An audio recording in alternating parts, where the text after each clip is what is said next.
नमस्कार, मैं बिंदु पाटोदिया। आज हम नवरात्रि के उपलक्ष्य में जमाई माता मंदिर में आए हैं। राजस्थान में झुंझुनू जिले गुडागोड़जी नवलगढ़ मार्ग पर स्थित भोडकी गांव से 2 किलोमीटर दक्षिण में जमवाय माता का प्रसिद्ध मंदिर स्थित है। यहां पर साल भर श्रद्धालु भक्तों की अपार भीड़ उमड़ी रहती है। अश्विन तथा चैत्र नवरात्रों में यहां मेलों का आयोजन होता है। इनमें लाखों की संख्या में भक्तगण अपनी मनोकामना को लेकर आते हैं। लोक श्रुति के अनुसार केतु और धामा नाम के 2 भाई थे। देवी ने संकट के समय उनकी सहायता की, तब धामा ने देवी का मंदिर बनाने का संकल्प लिया। इस किंवदंती के अनुसार बहुत साल पहले जब दिल्ली पर पृथ्वीराज चौहान का शासक था, उसी समय दिल्ली में तंवर राजपूत जाति के केतु व धामा नाम के 2 भाई रहते थे। दोनों भाई राहगीरों को लूटते, वहीं चोरी डाका डालते थे। एक बार किसी ने चोरी के अपराध में दोनों भाइयों को शासक ने देश निकाला दे दिया। दोनों भाई वहां पर शासक से बचने के लिए अपनी तंवर राजपूत जाति छुपाकर गढ़वाल जाट बनकर रहने लगे। दोनों भाई वहां से चलकर उदयपुरवाटी के पास धनावता गांव में आकर रहने लगे। यहां पर उन्होंने अपना पूरा काम चोरी व डाका डालना चालू कर दिया।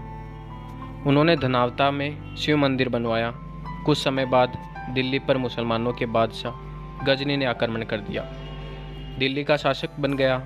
एक बार दोनों भाइयों ने भेड़ों के झुंड में से एक भेड़ चुरा ली। भेड़ों के मालिक ने उन्हें ऐसा करते देख लिया। वह उनके पीछे भागा। अंत में दोनों भाई पकड़े गए। तब भेड़ों के मालिक ने उन्हें बादशाह के पास पेश किया। बादशाह ने दोनों भाइयों को बेड़ियां पहनाकर काल कोठरी में डलवा दिया। धामा को दुर्गा का कष्ट इष्ट था। उसने दुर्गा का ध्यान किया और प्रण किया, दोनों भाई कभी भी चोरी नहीं करेंगे, आप हमारी रक्षा करें। कहा जाता है कि उसी समय माँ दुर्गा की कृपा से उनकी बेड़ियां खुल गई और काल कोठरी का ताला व दरवाज़ा अपने आप खुल गया। जब बादशाह ने यह सब देखा तो उसने उनको रिहा कर दिया।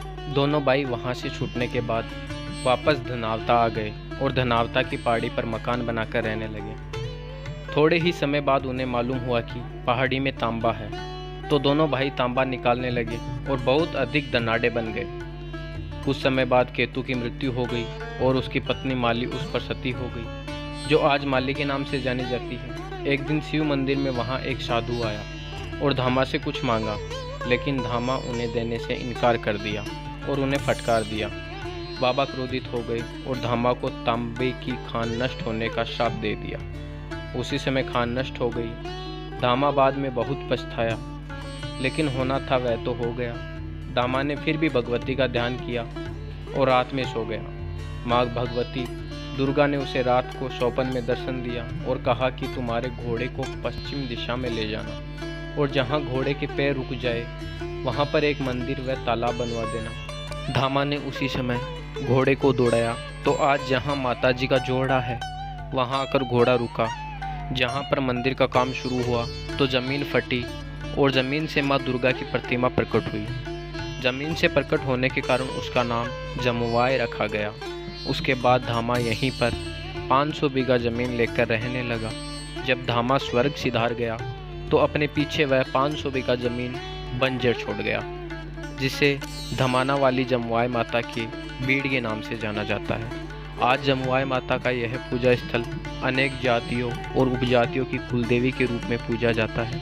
वैसे तो हर दिन आसपास तथा दूर दराज के माता के उपासक यहाँ आते रहते हैं, किंतु जब नवरात्र में यहाँ बड़ा मेला लगता है तब विशेष भीड़ होती है। यहाँ दूर दूर से प्रवासी उपासक आते हैं और कुलदेवी से अपनी मनोती पूरा करने की प्रार्थना करते हैं। जमाई माता मंदिर के बारे में जानते हैं पंडित जी से कि क्या इनका इतिहास है और क्या क्या जमाई माता जी के चमत्कार हैं। जय माता की। ये सिद्धपीठ जमाई माता का मंदिर है। इसका एक चमत्कार आपको मैं बताता हूँ। धामा केतु 2 भाई थे जो तांबे की व्यापार करते थे, चोरी करते थे। व्यापार में चोरी, यहाँ पास में धनावता गाँव है, उसमें चोरी किया करते थे।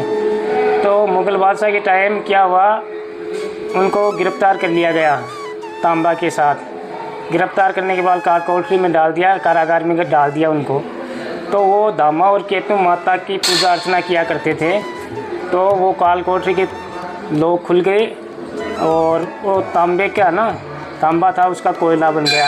भाई जब दोनों बरी आए, जब से दामा और केतु जमाई माता की पूजा अर्चना करने लगे और यहाँ सभी भक्तगण आते हैं, सभी कास्टों से यात्रीगण आते हैं और तकरीबन 8-10 स्टेटों से यात्री आते हैं। और दोनों नवरात्रों चैत्र और आसोज में जमाई माता का मेला लगता है और डेली भी यात्री 1500-2000 के करीब आते रहते हैं। और जमाई माता के पास में जमाई माता गौशाला है जो झुंझुनू जिले में 1 नंबर पर है। जमाई माता के अधीन 560 बीघा ज़मीन है जो माता जी की नाम है और उसी में वो गौशाला बनी हुई है। यहाँ 4-5 धर्मशाला है, माता के एक ट्रस्ट है, एक समिति है, पर माता का कार्यभार स्वामी समाज पुजारी समाज संभाल रहा है, जिस पीढ़ी में हम 10वीं पीढ़ी है। और मठाधीश में मानो तो हमारे ताऊ जी है, राम निवास जी, वो है जमाई माता पुजारी समाज के मठाधीश। और मंदिर की व्यवस्था वही देखते हैं, समिति का काम बाहर का है, वो बाहर की व्यवस्था देखते हैं, ट्रस्ट का काम बाहर, एक गेस्ट हाउस है वो ट्रस्ट का काम देखते हैं। जमाई माता की पूजा अर्चना और मंदिर का काम है ना स्वामी समाज देखता है। हमारी 10वीं पीढ़ी है ये। मंदिर की बात करें तो हाँ, मंदिर कब हुई, देखो निर्माण हुआ, एग्जिट डेट तो है नहीं और ये मानो आप तकरीबन 700 वर्ष पुराना मंदिर है। ये अनुमानित बता रहे हैं, वो लिपि अभी तक पढ़ी नहीं गई है। देखो शिलालेख है, वो जब भी क्लियर हो जाएगा ना तभी एग्जिट डेट बता दी जाएगी। काफ़ी प्राचीन मंदिर है और मंदिर निर्माण में सभी समाज का सहयोग रहा है। जमाई माता में आने वाले भक्त ना मनोकामना लेके आते हैं, वो माता जी के नाम का एक नारियल पीपल के पेड़ के पास मानते हैं और मनोकामना पूर्ण हो जाने पर वो नारियल माता के अर्पित करते हैं और दान दक्षिणा मंदिर में चढ़ा देते हैं। ये पीपल ऐसे बताया गया है, जब से जमाई माता प्रकट हुई ना तब से ये बरगद का पीपल का पेड़ है। और पास में एक धूणा है जहाँ पहले पुजारी समाज से ही तपस्या की हुई है और ये धूणा भी अखंड है। जब से मंदिर की स्थापना हुई ना तब से अखंड है और कंटिन्यू चलता रहता है। विस्तृत मंदिर है, काफ़ी बड़ा मंदिर है और श्रद्धालुओं का तांता लगा रहता है नवरात्रों में विशेषकर। हाँ देखो ये बड़ी वाली जमाई माता है ना, ये ज़मीन से प्रकट है, ये स्थापित की हुई है, एक ही है वैसे जमाई माता ना, ये ज़मीन से प्रकट की हुई है और ये स्थापित है। ये बड़ी वाली मूर्ति है ना ज़मीन से सौताई विराजमान है और ये स्थापित की हुई है। छोटी वाली ये स्थापित की गई है, ये ज़मीन से सौता विराजमान है। और इसकी लंबाई की बात करें ना तो ये अखंड है, ज़मीन की गहराइयों का अंत नहीं है। इसके करीबन 150 फीट तक तो देखा गया है। ये जमीन से ये यहीं पर हाँ शक्तिपीठ अपने आप प्रकट हुआ और इस पर प्राचीन शिलालेख भी है, वो क्लियर हो जाएंगे तब आपको क्लियर तिथि बता दी जाएगी। अंदाज लगाया जाता है कि तकरीबन 700 वर्ष पुराना है। हमारी 10वीं पीढ़ी पूजा पाठ कर रही है, शुरुआत से ही हमारी स्वामी समाज ये पूजा पाठ करता आ रहा है। तो वैसे कोई लिखित रिकॉर्ड वैसे तो है नहीं, और लिखित रिकॉर्ड है वो अभी तक पढ़ा नहीं गया है, प्राचीन लिपि है।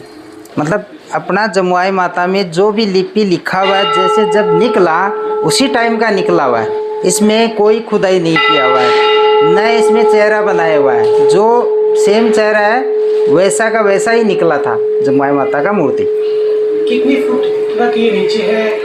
ये मिनिमम 100-125 फुट नीचे तक ऐसा का ऐसा सेम है। आप अंदाज़ा लगा सकते हो या फिर आपने कभी? मतलब ये हम दादा परदादा से सुना है कि हम लोग मतलब अभी जैसे मंदिर है इससे 30-40 फुट तक खुदाई किया है, तो सेम ऐसा ही मूर्ति है।